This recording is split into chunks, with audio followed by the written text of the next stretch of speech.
o autor Tom Martins apresenta o audiobook O Zen e o Cristo, narração de Rony de Campos Melo, produzido nos estúdios Centauro Comunicações.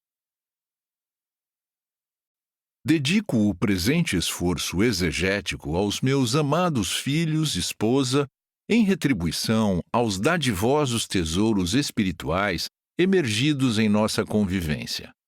A paternidade e matrimônio foi o norte evolutivo de minhas escolhas existenciais, em especial nos momentos em que o mundano colidia com o transcendente.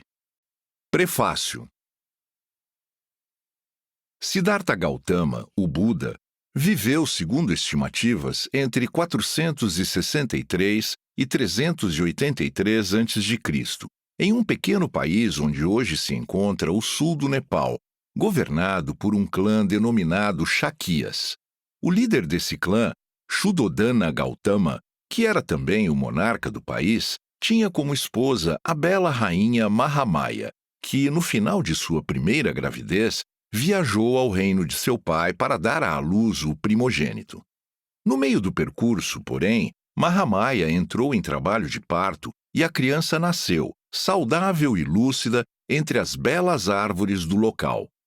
Tratava-se de um menino, ao qual atribuíram o nome de Siddhartha, que significa aquele que alcançou seus objetivos. Mahamaya faleceu apenas 7 dias após o nascimento de seu único filho, mas, segundo consta, este viveu 80 anos, ao longo dos quais destacou-se por seus feitos, os quais se tornaram a base do budismo. Esta é a razão pela qual Siddhartha ficou conhecido como Shakyamuni, o sábio dos Shakyas, ou Bouddha, o desperto. Jesus, o Cristo, era judeu e nasceu em Belém há cerca de 2023 anos, durante o governo do imperador Augusto, 63 a.C., 14. Para uma parcela considerável da população da época, Jesus era o único Filho de Deus, que o enviara na condição de humano a fim de que promovesse a reconciliação da humanidade com o Pai. Dadas as circunstâncias de então, Jesus foi entendido como o justo cuja missão seria a de restituir o país originalmente pertencente ao povo judeu, livrando-o do domínio de Roma. Por conta de seus ensinamentos, cujos registros encontram-se principalmente nos evangelhos de Mateus, Marcos, Lucas e João, e dos eventos que culminaram com sua trágica e prematura morte, supostamente aos 33 anos, Jesus foi caracterizado como Cristo, do latim Christus, derivado do grego Christos, ungido, ou Messias, do hebraico Mashiach. Sua importância para a humanidade foi tão grande que deu origem ao cristianismo. Além disso, em boa parte do planeta, o ano de seu nascimento representa o marco zero na contagem anual do tempo. Paralelos poderiam existir entre essas personalidades tão distantes no tempo e no espaço, a ponto de justificar reuni-las em um único livro. Seria a presença constante, mantida por séculos e séculos no imaginário coletivo? Seria o caráter icônico que as acompanha por tão longo período?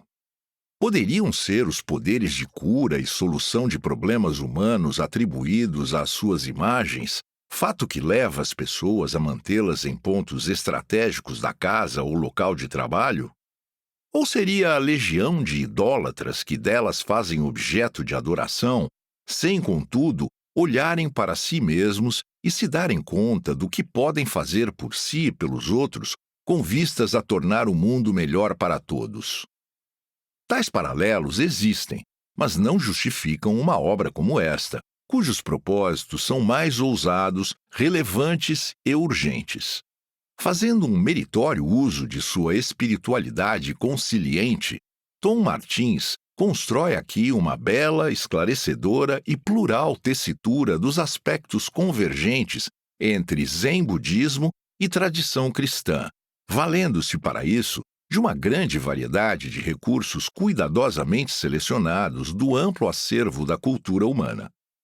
Ao promover uma espécie de dialética admiração-autoenfrentamento, o já veterano autor explora aspectos dos exemplos das personalidades em foco, enaltecendo a coerência entre discurso e prática que acompanhou suas respectivas vidas terrenas, e lança um acolhedor e enfático convite para que o ouvinte embarque numa jornada de autoconhecimento com vistas a enfrentar e superar posturas pouco ou nada elevadas, típicas da humanidade no atual estágio evolutivo.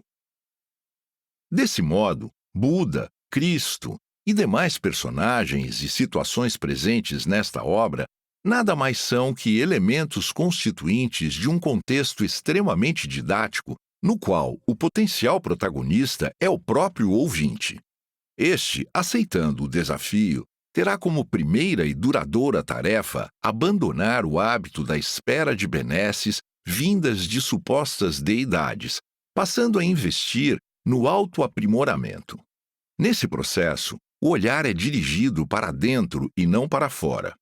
O indivíduo deixa a condição de espectador ou paciente para assumir-se enquanto personagem principal ou agente da própria trajetória evolutiva. É o Conhece-te a ti mesmo do antigo oráculo de Delfos, em versão atualizada para o século XXI.